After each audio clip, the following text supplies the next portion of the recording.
Olá pessoal, bem-vindo e bem-vinda ao canal Amu Invest. HCTR11, vale a pena? Venha saber.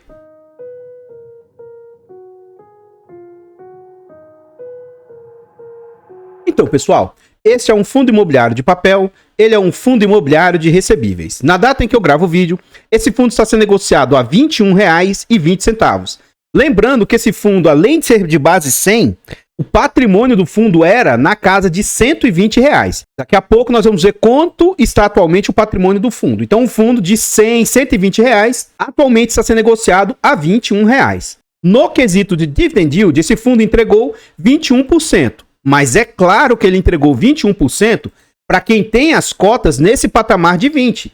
Quem tem esse fundo lá na base de 100, 120 reais, está longe de ter todo esse dividendo. Atualmente o fundo está um PVP de 0,19. Isso indica que ele está 81% abaixo do que ele vale, 81% de desconto. É um fundo que tem uma negociação alta ali de quase 1 milhão por dia. Atualmente ele está negociando uma média de 863 mil por dia. Ele vem ainda de uma variação negativa de menos 15% nos últimos 12 meses. No quesito de cotação, o que a gente observa? Quando esse fundo veio ao mercado, ele veio no momento em que o IGPM estava muito alto. Esse fundo, junto também lá com o HCTR, o DEVA 11 também, foram fundos que, entre aspas, deram sorte e surfaram um IGPM muito disparado. Então, por consequência, as cotas desse fundo também ficaram também com muito ágio. Então a gente vê o seguinte, que antes da pandemia, março de 2020, esse fundo beirava ali os seus 120 reais. E aí, durante a pandemia, ele teve as suas cotações jogadas para 90, mas surfando o IGPM alto, esse fundo chegou a bater ali 150, quase 165 reais. Passado esse momento de dividendo muito alto, de euforia e tal, o fundo começa a reduzir. Então ele, lá em fevereiro de 2021, atinge o ápice. Já um ano depois, em janeiro de 2022, o fundo voltava ali próximo aos seus 120 reais. Durante abril de 2022, ocorreu um momento que eu chamava de fofoquinha HCTR, em que o pessoal da Suno começou a ter uma discussão com o pessoal da HCTR. Isso gerou até processo, até hoje isso aí deve estar enrolado e tal. Então, nesse momento, a cotação do fundo caiu para algo ali na casa de 100 reais. O fundo esboçou uma recuperação, mas num movimento que ocorreu com todos os fundos de papel, esse fundo também começou a sofrer e caiu para patamares ali próximos de 100 reais. Neste momento, era algo normal como todos os fundos. E aí explodiu as problemáticas lá nos devedores do fundo. E aí que foi se descobrir que vários devedores eram como se fosse do mesmo grupo econômico.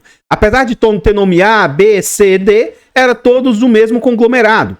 E aí ficou mais claro que o fundo, isso até então não se tinha notícia, também é sócio do grupo econômico. O que se sabia é que às vezes o fundo, no caso, por exemplo, do circuito de compras, o fundo negociava nas duas pontas. Então o fundo estava na ponta compradora, mas ele também investia diretamente na equity lá. Então ele tinha dívida, mas ele também era credor da dívida. Então, mas o pior era depois descobrir que o fundo também era sócio dos devedores. Então isso aí foi um problema sim. Com isso, inicialmente a cotação despencou, porque também o fundo parou de distribuiu muito menos, né?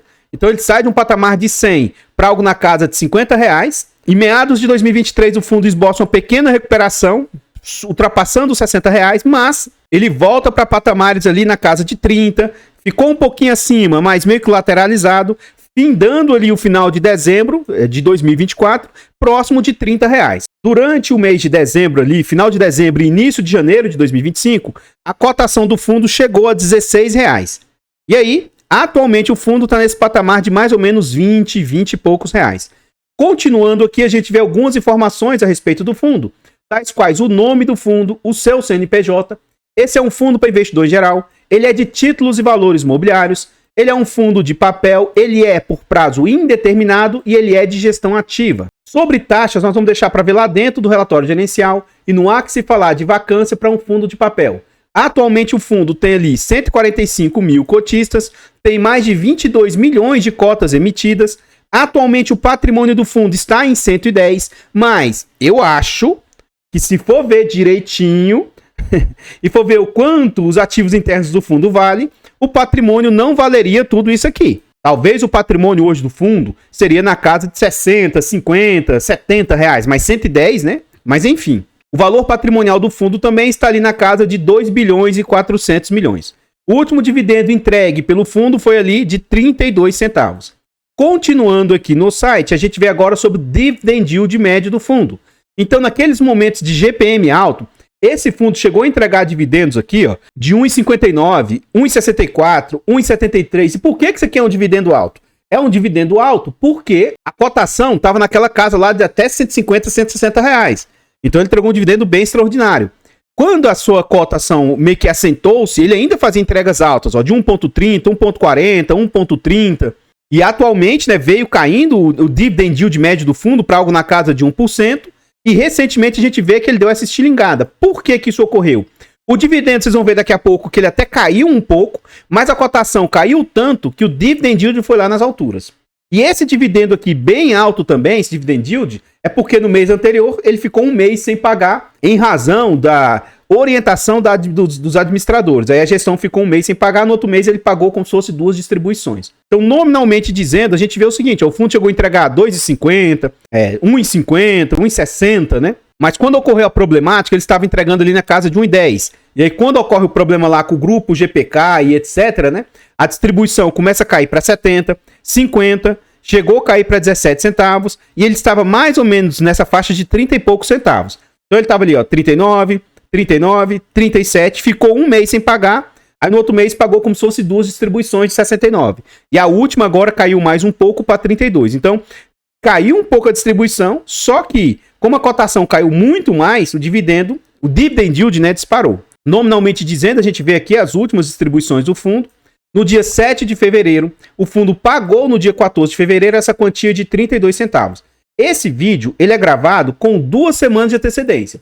Então, pode ser que quando esse vídeo aqui for ao ar, aqui em março já deve ter sido anunciado o dividendo de março para ser pago lá em março.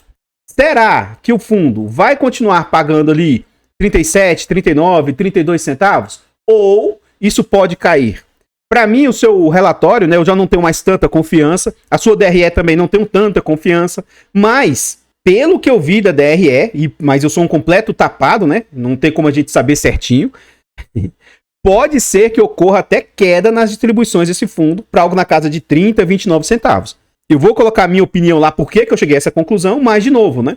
Eu sou um completo tapado, então não necessariamente pode ser que isso se concretize. Por fim, a gente vê aqui sobre a rentabilidade do fundo. É um fundo que antes da problemática lá, da inadimplência, ele tinha uma performance muito acima dos índices de mercado, enquanto nessa época aqui, ó, o CDI era 2%, o fundo já vinha com a performance de 48%. O IPCA 6%, o IFIX menos 4%, o IDIV 2%, então era uma rentabilidade muito acima, né? E atualmente, ó, a rentabilidade do fundo está com menos 60%. O CDI 50%, o IPCA 30%, o IFIX 2% e o IDIV, que é o índice de dividendos das ações, vem ali com 40% de rentabilidade. Então, pessoal, antes da gente continuar vendo mais a respeito desse fundo imobiliário, eu trago aqui para vocês formas de apoio financeiro ao nosso canal. Se você gosta do nosso trabalho e quiser nos ajudar, considere fazer uma doação para o nosso Pix, amuinvest@gmail.com. Qualquer doação é muito bem-vinda. Desde já, muito obrigado. Outra forma de nos apoiar, torne-se membro aqui do nosso canal. É a partir de 10 centavos por dia, R$ 2,99 por mês. É um valor barato, irrisório e acessível, mas que para o nosso canal faz muita diferença. Tornando-se membro, além de nos ajudar imensamente, você ainda tem vários benefícios. Você vai ter ali acesso antecipado a vídeos, lembrando que esse vídeo é gravado com 2 semanas de antecedência. Você também tem preferência quando pede vídeo, além de outros benefícios. Nós contamos ainda com a nossa planilha de controle financeiro. Ela é um ótimo produto, com muitas funcionalidades, barato, acessível. E na adquisição dessa planilha, você vai ter ali vários e vários benefícios. Além do mais, quem compra a planilha aí apoia o canal financeiramente. Então, desde já, muito, muito obrigado. Por fim, nós contamos também com os nossos e-books. Os nossos e-books são e-books com muito conteúdo, são e-books baratos, acessíveis, vai agregar bastante aí para vocês. E o principal, na aquisição dos nossos e-books, vocês apoiam o nosso canal financeiramente. Desde já, muito, muito obrigado.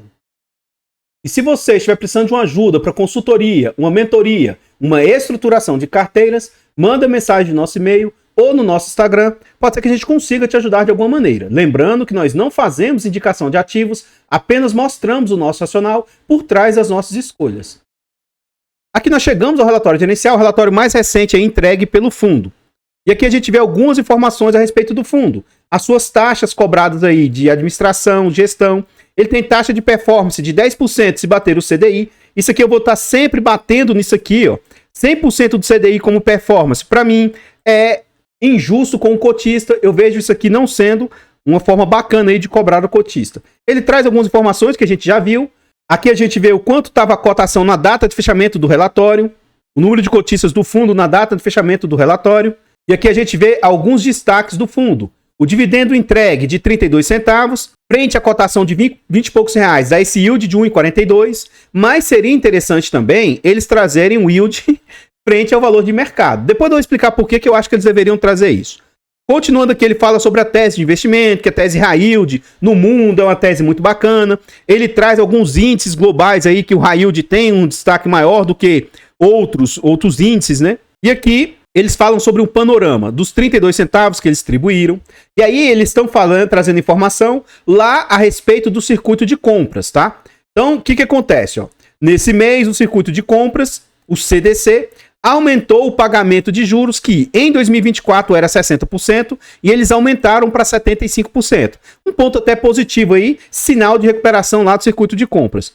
Outro dado relevante é que eles aumentaram a ocupação, que era de 40% para 55%. Então isso aqui é um ponto bacana.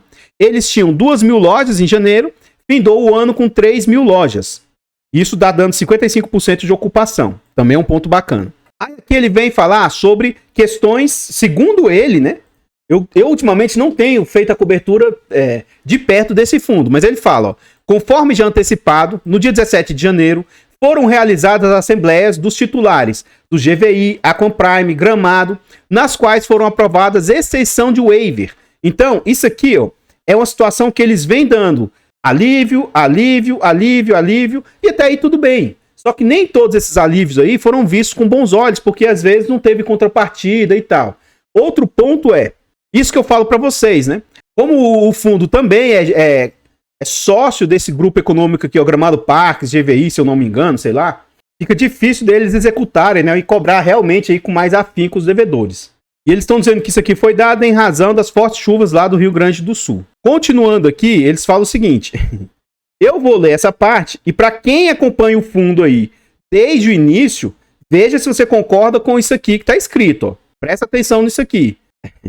Para mim chega a ser cômico, mas vamos lá. Tá escrito aqui, eu vou ler para vocês. Ó. A gestora segue realizando os melhores esforços para destravar possíveis alavancas que venham beneficiar a performance do fundo, além de atuar em conjunto com a securitizadora na cobrança dos ativos inadimplentes, inclusive em eventuais execuções de suas garantias, assim como no monitoramento financeiro mensal das empresas para as quais foram concedidos os waivers. Aí fica a critério de vocês, se vocês, né, acham que realmente eles vêm fazendo um bom trabalho nesse sentido.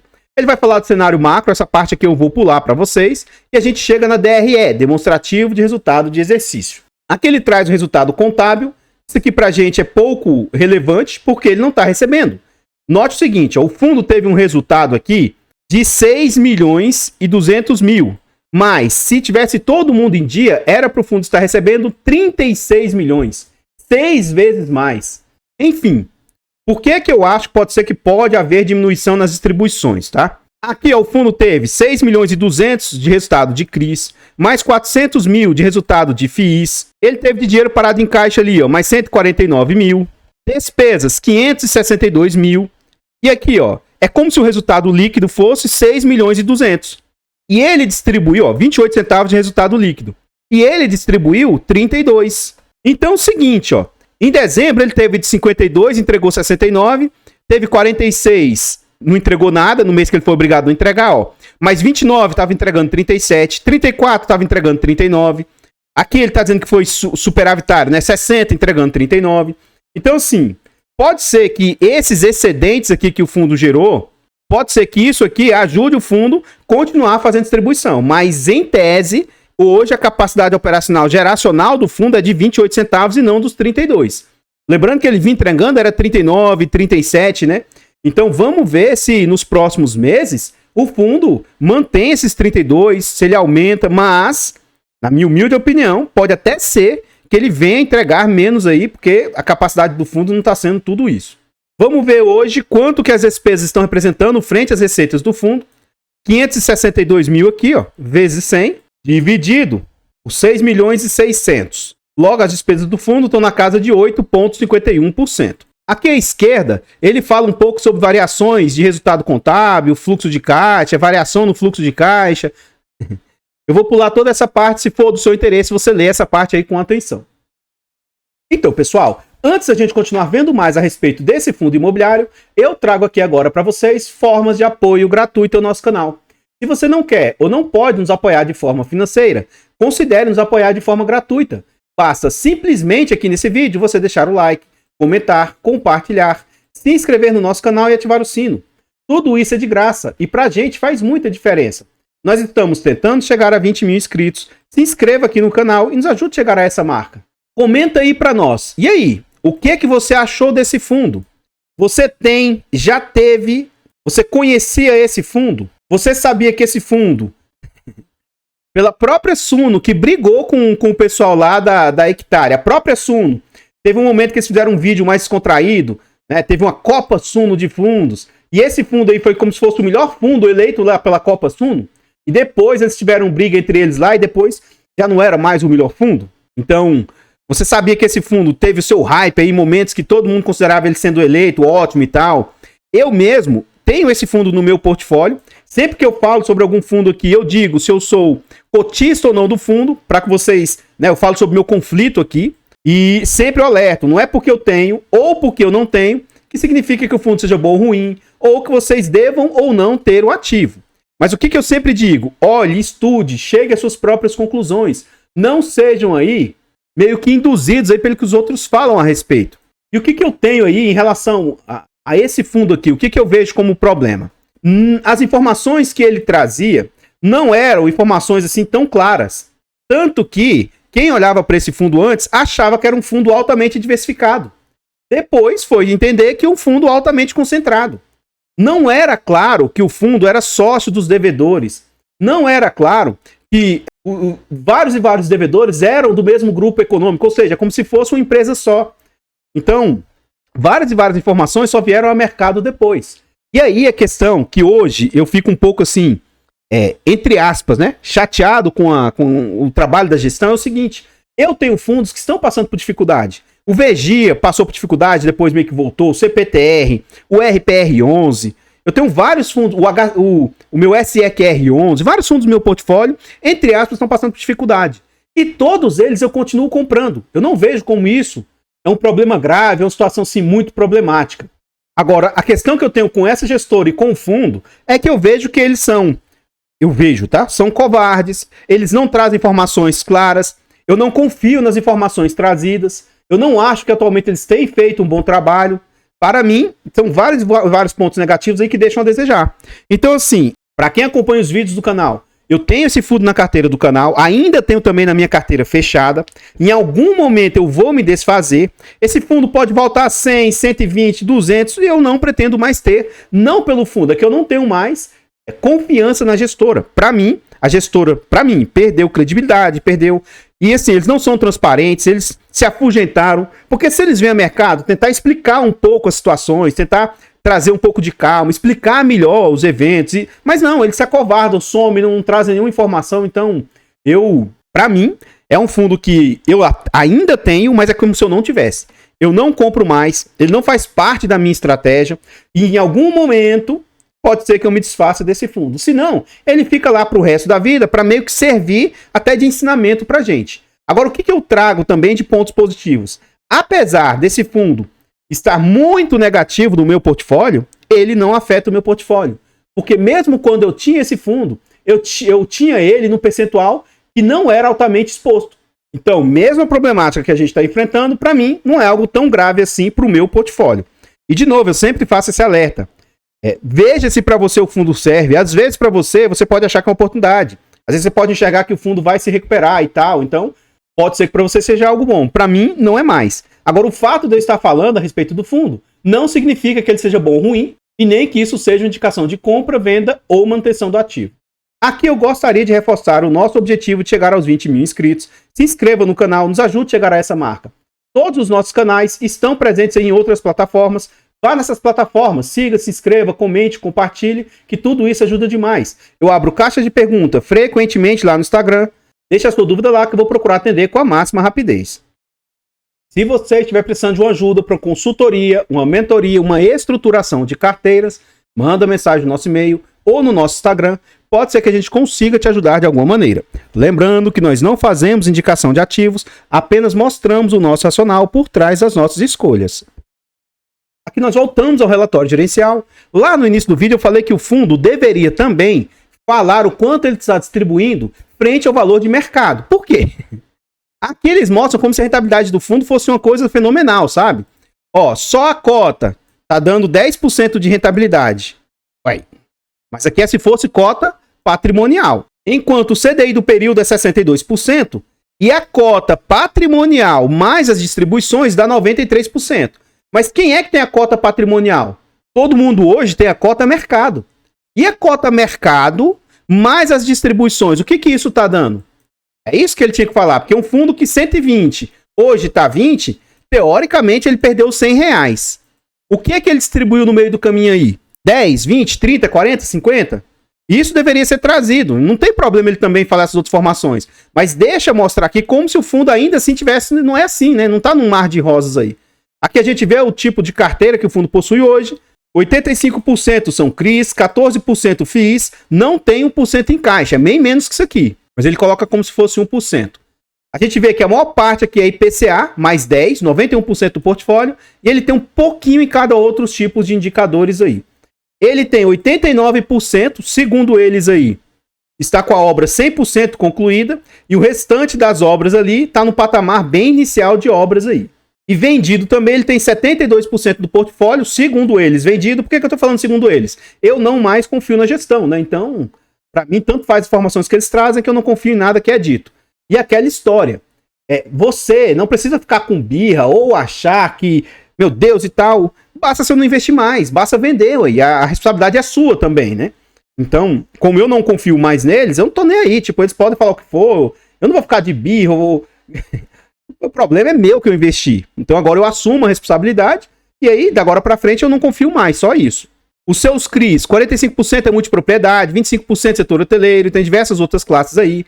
Dentro dos fundos imobiliários, 89% deles é o XBXO, que aqui é as duas pontas que eu falei, né?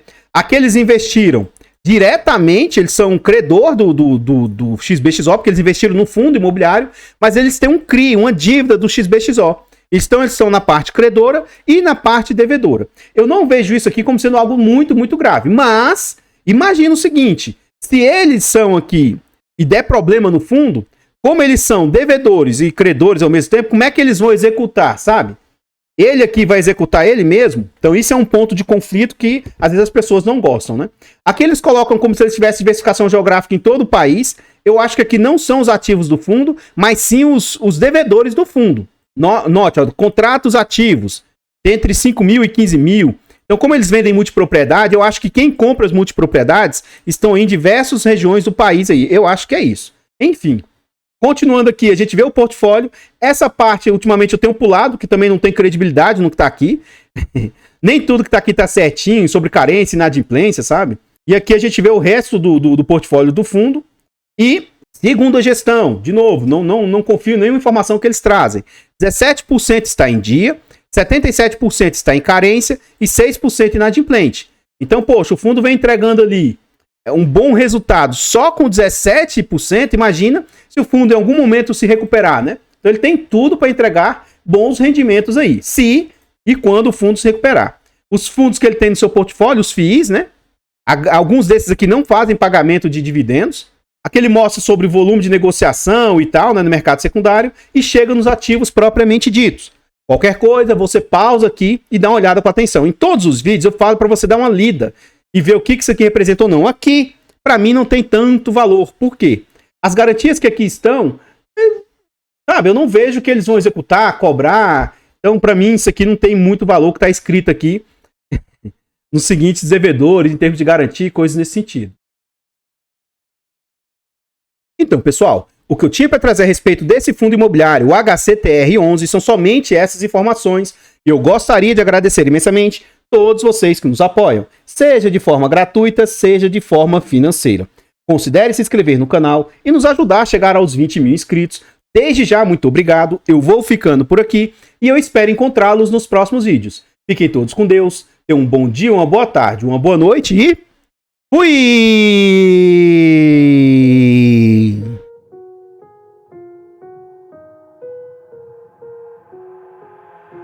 I've got an itch I can't scratch, I'm missing a piece that completes a whole part of me, an open wound scar to see. Everybody come here, gather round, welcome to the freak show, the best in town.